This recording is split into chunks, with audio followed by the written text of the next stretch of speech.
السلام علیکم ورحمۃ اللہ وبرکاتہ۔ یا رب لقد كما ينبغي لجلال وجهك وعظيم سلطانك، أشهد أن لا إله إلا الله وأشهد أن محمدا عبده ورسوله صلى الله عليه وسلم. أما بعد، فأعوذ بالله السميع العليم من الشيطان الرجيم من همزه ونفخه ونفثه. بسم الله الرحمن الرحيم. الحمدللہ ہمارے 10 پارے مکمل ہو گئے اور آج انشاءاللہ 11واں پارہ شروع کرنا ہے اللہ کی توفیق سے۔ اللہ سے دعا کیجیے کہ اللہ رب العالمین ہم سب کو اسی طرح قرآن پڑھنے، اس کو سمجھنے، اس کے اوپر عمل کرنے کی توفیق عطا فرمائے۔ آج کا جو سبق ہے وہ پارے کا آغاز ہے۔ جس طرح پیچھے بھی منافقین کے متعلق کی بات ہو رہی ہے، جب مسلمان غزوہ تبوک سے واپس آئے تو نبی علیہ السلام مسجد میں تشریف فرما ہوئے تو اس وقت منافقین کی بہت بڑی جماعت آ گئی۔ ہر ایک نے اپنے اپنے انداز کے لحاظ سے نبی اسلام کے سامنے عذر پیش کیے، مجھے فلاں عذر تھا، مجھے فلاں مسئلہ تھا، حتیٰ کہ کئی نے اللہ کی قسمیں اٹھا کے کہا اللہ کی قسم ہمیں یہ مسائل تھے۔ اللہ رب العالمین نے پیارے نبی صلی اللہ علیہ وسلم کو پہلے ہی مطلع کر دیا تھا کہ یہ لوگ اس طرح آپ کے سامنے آ کے جھوٹی باتیں کہیں گے، جھوٹی قسمیں اٹھائیں گے، تو آپ نے ان کو کہہ دینا ہے ہم تمہاری قسموں پر یقین نہیں کرتے، اللہ نے ہمیں بتلا دیا ہے تم کس طرح کے کام کر رہے ہو۔ مزید دیہاتیوں کے متعلق بات آئے گی، جو عرابی ہیں، دیہات کے اندر رہنے والے ہیں، وہ کفر اور نفاق کے اندر بڑے سخت تھے، کیونکہ جاہل تھے، نہ ان کے پاس علم نہیں تھا۔ اس لحاظ سے اللہ مزید بات سبق کے اندر فرمائے گی۔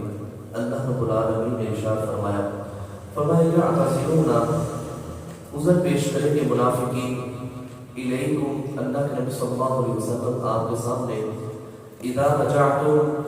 جب آپ لوٹ کر آئیں گے، الیہم، ان کی طرف، جب آپ مدینہ میں پہنچیں گے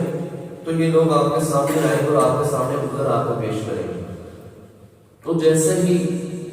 یہ عذر پیش کرے تو کل آپ نے کہہ دینا ہے لا تعتذروا، نہ تم عذر پیش کرو، نہ تم یہ جھوٹی باتیں کرو، لن نؤمن لکم، ہم تمہاری باتوں پر یقین نہیں کریں گے۔ اللہ رب العالمین نے قد نبأنا اللہ من اخبارکم، اللہ نے تمہارے متعلق ہمیں خبر دے دی ہے، ہمیں سب کچھ معلوم ہے، سب کچھ پتہ چل گیا ہے، یہ فلاں بندہ کیوں نہیں گیا، فلاں بندہ کیوں نہیں گیا، کس وجہ سے یہ پیچھے رکے رہے ہیں، ان کا مقصد کیا تھا، ان کے ذہن کے اندر بات کیا تھی۔ ان کے ذہن کے اندر یہی بات تھی کہ مسلمان اتنی بڑی طاقت کے ساتھ لڑنے کے لیے جا رہے ہیں، صلیبیوں کے خلاف نکلے ہیں، غزوہ تبوک کے اندر 15 دن کا سفر جانے کا ہے اور وہ اسلحے سے لیس ہے، ان کے پاس نہ سواری ہے، نہ ہی اسلحہ ہے، نہ ہی دفاع کے لیے کوئی چیز ہے، وہاں سے شکست خوردہ ہو کے واپس آئیں گے۔ لہٰذا تم نے اپنے ذہنوں کے اندر ہمارے متعلق یہ پلاننگ بنا رکھی تھی کہ اللہ ان کو وہاں ہی رکھ لے گا، مدینہ سے ان کی جان چھوٹ جائے گی۔ فرمایا اللہ نے ہمیں سب کچھ بتلا دیا ہے، اپنی باتیں تم اپنے پاس رکھو، وَسَيَرَ اللَّهُ أَنْ قَرِيبٌ، اللہ دیکھ لے گا اعمالکم، تمہارے اعمال کو بھی، وَرَسُولُهُ، اور اس کا رسول بھی انشاءاللہ تمہارے اعمال کو دیکھ لے گا۔ ثم تردون، پھر تم لٹا دیے جاؤ گے، الی عالم الغیب، جو غیب کی خبروں کو جاننے والا ہے، والشہادۃ، اور ظاہر کو بھی جاننے والا ہے۔ اللہ، ہم لوگوں سے تو تم چھپ سکتے ہو، یستخفون من الناس ولا یستخفون من اللہ، تم لوگوں سے تو چھپ سکتے ہو لیکن اللہ سے چھپ سکتے اللہ تو وہ ذات ہے، انہ علیم بذات الصدور، جو سینوں کے اندر باتیں ابھی وسوسے پیدا ہوئے ہیں، ابھی تم نے وہ کام نہیں کیا، ابھی تم نے باتیں نہیں کی، میرا رب تو ان باتوں کو پہلے جانتا ہے، تم اس کے دین کے ساتھ اس طرح کھیل کھیل رہے ہو، مسلمانوں کے ساتھ اس طرح تم دھوکہ اور فراڈ کر رہے ہو، اللہ کے نبی صلی اللہ علیہ وسلم کے سامنے تم اس طرح کی جھوٹی باتیں بیان کر رہے ہو، فرمایا تم اللہ کی طرف لوٹائے جاؤ گے، اللہ تمہارے ظاہر کو بھی جانتا ہے، اللہ تمہارے باطن کو بھی جانتا ہے، فَيُنَبِّئُكُمْ، پھر وہ تمہیں خبر دے گا بِمَا كُنْتُمْ تَعْمَلُونَ، جو تم دنیا کے اندر اعمال کرتے رہے۔ اور اس طرح کے تیز ترار ہی لوگ کل قیامت والے دن اللہ کی عدالت میں کھڑے ہو کے انکار کر دیں گے، اللہ ہم اپنے خلاف کسی کی گواہی کو قبول نہیں کریں گے، نہ نامہ اعمال کو مانیں گے، نہ فرشتوں کی گواہی کو مانیں گے۔ اللہ کہے گا بتا آپ نے کس کی کو؟ فرمایا میرا جسم ہے۔ نبی اسلام نے فرمایا بندہ بول کے کہے گا میرا جسم ہے، میں اس کی گواہی کو قبول کروں گا۔ اللہ اکبر۔ اللہ ایسے بندے کی زبان کے اوپر تالا لگا دے گا، مہر لگا دے گا۔ اليوم نختم على أفواههم وتكلمنا أيديهم وتشهد أرجلهم بما كانوا يكسبون وقالوا لجلودهم لما شهدتم علينا قالوا أنطقنا الله الذي أنطق كل شيء۔ اس دن زبان کو بند کر دیا جائے گا، جو سب سے پہلے انسان کی بولے گی وہ دائیں رات بول کے بتائے گی، اس کے ہاتھ بھی بولیں گے، اس کے پاؤں بھی بولیں گے، اس کا سارا بدن بول کے کہے گا۔ اللہ اکبر۔ یہ بات میں اپنے جسم سے مخاطب ہو گئے، قالوا لجلودهم لما شهدتم علينا، اور میں تمہیں بچانے کے لیے سب کچھ کر رہا، تم میرے خلاف ہی کھڑے ہو گئے ہو۔ جسم کو اللہ بولنے کی طاقت دے گا، جسم بول کے کہے گا انطقنا اللہ الذی انطق کل شیء، جس ذات نے زبان کو بولنے کی طاقت دی تھی اسی رب نے ہمیں بولنے کی طاقت دی ہے۔ اللہ ایسے بدبختوں کو اونھے منہ گھسیٹ کے اللہ حکم دے گا فرشتوں کو اس کو جہنم کے اندر گرا دو۔ اللہ فرماتے ہیں اس وقت کو یاد رکھنا جب اللہ سب کے سامنے تمہاری خبروں کو بیان کر دے گا۔ کل صغیر و کبیرۃ مستدر، اللہ اس نے نہ چھوٹی بات کو چھوڑا ہے نہ بڑی بات کو چھوڑا ہے، ہر چیز اس کے اندر لکھی ہوئی ہے۔ اس وقت اللہ کہے گا اقرأ کتابک کفیٰ بنفسک اليوم علیک حسیبا، خود ہی کتاب پڑھ لیں، آج تمہیں خود ہی پتہ چل جائے گا۔ تو اللہ فرماتے ہیں فَيُنَبِّئُكُم بِمَا كُنتُمْ تَعْمَلُونَ، ان قریب وہ تمہیں خبر دے گا جو تم دنیا کے اندر اعمال کرتے رہے گا۔ فرمایا اللہ نبی صلی اللہ علیہ وسلم سے یحلفون، کہ ان قریب قسمیں اٹھائیں گے آپ کے سامنے، باللہ اللہ کی، لکم آپ کے لیے، اذا انقلبتم جب آپ لوٹ کر جائیں گے نا الیہم ان کی طرف، تبوک سے واپسی پر آپ مسجد نبوی کے اندر مدینہ میں پہنچیں گے نا تو فوراً آ جائیں گے اور آپ کے ارد گرد کھڑے ہو جائیں گے، اس طرح محسوس کرائیں گے جس طرح پتہ نہیں کو کتنی بڑی مجبوری تھی اور ان کو پتہ نہیں کتنا بڑا صدمہ پہنچا ہے کہ ہم جہاد کے میدان کے اندر نہیں گئے۔ فرمایا لِتُعْرِضُوا عَنْهُمْ، کہ اس لیے جھوٹی قسمیں اٹھائیں گے، اس لیے جھوٹی باتیں بنا کے آپ کے سامنے بیان کریں گے تاکہ آپ ان سے اعراض کریں، ان کو سزا نہ دیں، ان کے اوپر ناراض نہ ہو۔ فَأَعْرِضُوا عَنْهُمْ، اللہ کے نبی صلی اللہ علیہ وسلم، میں اللہ بھی آپ کو کہتا ہوں آپ ان سے ناراض نہ ہوں، آپ ان سے اعراض کریں، ان کو کوئی سزا نہ دیں، ان کا معاملہ اللہ کے سپرد کر دیں۔ اللہ آتے گئے میرا فلاں مسئلہ، چلو ٹھیک ہے، اللہ بہتر جانتے ہیں، آئے بیٹھ ٹھیک ہے، اللہ فرماتے ہیں ان کو کچھ نہیں کہنا، انہم رجس، یہ بے ایمان پلید ہے عقیدے کے لحاظ سے، یہ گندے ہیں، ان کو سزا دے کے آپ کو کیا ملے گا، ان کو چھوڑ دیجیے، ان کو ان کے حال میں چھوڑ دیجیے، ان کو کچھ نہیں کہنا، ان کو کوئی تکلیف نہیں دینی، ان کو کوئی سزا نہیں دینی، ان کے لیے کوئی معاملہ مختص نہیں کرنا۔ وَمَأْوَاهُمْ جَهَنَّمُ، میں نے ان کے لیے جہنم تیار کر رکھی ہے، ان کا ٹھکانہ جہنم ہے، جزاء بما كانوا يكسبون، جو انہوں نے دنیا کے اندر کمایا ہے اس کی بدولت ہم ان کو جہنم میں داخل کریں۔ علیہ باللہ، اللہ ہم سب کو جہنم سے محفوظ فرمائے۔ فرمایا یحلفون، یہ قسمیں اٹھائیں گے لکم آپ کے سامنے، لترضوا، تاکہ آپ راضی ہو جائیں، عنہم ان سے، فَإِن تَرْضَوْا، بس اگر آپ راضی ہو بھی گئے، عنہم ان سے، فَإِنَّ اللَّهَ لَا يَرْضَىٰ، اللہ کبھی بھی ان سے راضی نہیں ہوگا۔ فرمایا پہلی بات تو یہ ہے کہ آپ کو راضی کرنے کی کوشش کریں، آپ کو راضی ہو جاتے ہیں، ان کے رشتہ دار بھی ہیں صحابہ کرام، وہ بھی راضی ہو جاتے ہیں، آپ دونوں کی راضی ہونا، میں ان لوگوں سے راضی نہیں ہوں، اس لیے جب میں ان سے ناراض ہوں تمہارا بھی یہی حق بنتا ہے کہ تم بھی ان کے اوپر ناراض ہو جاؤ، بس ان کو سزا دے دیں، ان کے ساتھ ملنا بنانا ذرا کم کر دیجیے، بیٹھنا اٹھنا کم کر دیجیے، بات چیت کرنا ذرا کم کر دیجیے، تاکہ ان کو بھی محسوس ہو کہ اللہ اور اس کا رسول اور رسول صلی اللہ علیہ وسلم کے ساتھی وہ ہم سے ناراض ہیں، تکلیف دی ہم نے ان کے ساتھ نہیں نکلے، یہ شوق رہا ہو کہ ہم تم پر ناراض ہیں، اگر تم راضی ہو بھی جاؤ تو اللہ پھر بھی راضی نہیں ہوگا، عن القوم الفاسقین، فاسق قوم سے۔ اب آگے بات آ رہی ہے بیغابیوں کی، یہ اس طرح کہہ لیجیے یہ جہاں لوگ تھے اتنا ان کا بیٹھنا اٹھنا نبی صلی اللہ علیہ وسلم کے ساتھ نہیں تھا، بس کلمہ پڑھا اور چلے گئے اپنے علاقوں کے اندر۔ اب اس بات سے اندازہ لگا لیں ایک بندہ ہے مسلمان ہونے کے لیے، اس نے اسلام قبول کیا، فرمایا اللہ علیہ وسلم میں بڑا غریب ہوں، فرمایا یہ بکری جتنی ہیں یہ ساری لے لو، وہ لے گیا اور اپنے قبیلے کے اندر علاقے کے اندر جا کے اعلان کر کے کہنے لگا لوگوں اسلام کو قبول کر لو، جو اسلام قبول کرتا ہے محمد صلی اللہ علیہ وسلم اسے بڑا ہی مال دیتا ہے۔ یعنی ان کے ذہن کے اندر کوئی اتنی بڑی بات نہیں تھی کہ اس ایمان کے ذریعے اللہ جنت دے گا، وہ صرف چند محدود حد تک وہ یہ سوچ رکھتے تھے۔ تو یہ جو عرابی تھے یہ نبی اسلام کے ساتھ ان کی مجلسیں بہت کم ہوتی تھی،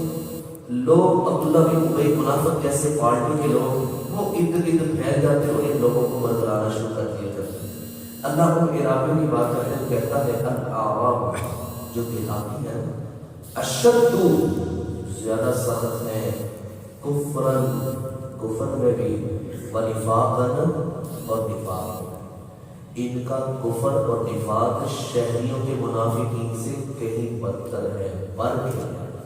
یہ زیادہ سخت ہے منافقانہ رویے کے اندر بھی اور کفرانہ رویے کے اندر بھی، یہ شہری جو منافق ہے نا ان سے کہیں درجے یہ زیادہ سخت ہے۔ آپ اس بات سے اندازہ لگا لیں نبی علیہ الصلوۃ والسلام بیٹھے ہوئے تھے تو آپ صلی اللہ علیہ وسلم کے پاس غالباً حضرت حسن آئے تو نبی اسلام نے ان کو بوسہ دیا اور اپنے ایران کے اوپر بٹھا دیا۔ عرابی ایک پاس بیٹھا ہوا تھا، کہنے لگا آپ بچوں سے پیار کرتے ہیں؟ میں ہاں میں بچوں سے پیار کرتا ہوں۔ کہنے لگا میرے 10 بچے ہیں، میں نے آج تک کسی کو اس طرح بوسہ نہیں دیا۔ تو نبی اسلام نے کہا جب رب نے تیرے دل سے رحم کو نکال لیا ہے تو محمد صلی اللہ علیہ وسلم تیرے لیے کیا کر سکتا ہے؟ یعنی یہ سخت دل، سخت مزاج،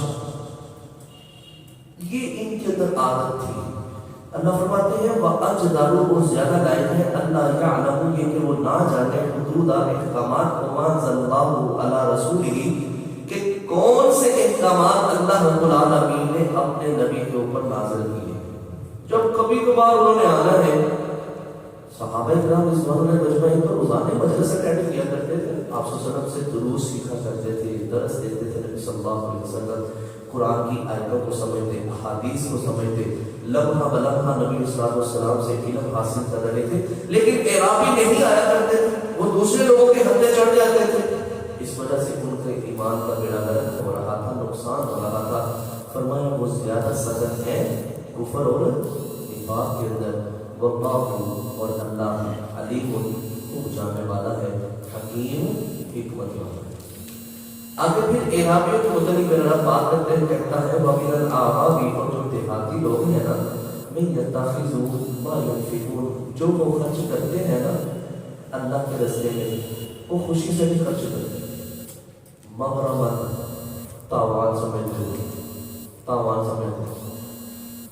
کہتے ہیں یہ بس چٹی پڑ گئی ہے، پتہ نہیں محمد صلی اللہ علیہ وسلم کب باز آئیں گے ہم سے مال مانگنے سے۔ کیونکہ غزوہ تبوک کے اندر نبی اسلام نے بار بار اپیلیں کی تھی، بار بار لوگوں کو کہا تھا اللہ کے راستے میں خرچ کرو، کوئی اونٹ دے رہا ہے، کوئی غلہ دے رہا ہے، کوئی تلواریں دے رہا ہے، کوئی ڈالیں دے رہا ہے، کوئی کچھ دے رہا ہے، نبی علیہ الصلوۃ والسلام بار بار اعلان کرتے تھے۔ یہ لمبا سفر تھا، 15 دن جانے کا، 15 دن آنے کا، اور پھر اتنی بڑی طاقت کے ساتھ مقابلہ، یہ اللہ کے نبی صلی اللہ علیہ وسلم پہلے ہی اپنی جو پوزیشن ہے اس کو بہتر بنا کے نکلنا چاہتے تھے۔ تو ان عرابیوں کو بھی بولا تم بھی اللہ کے راستے میں خرچ کرو۔ فرمایا یہ خرچ تو کرتے تھے لیکن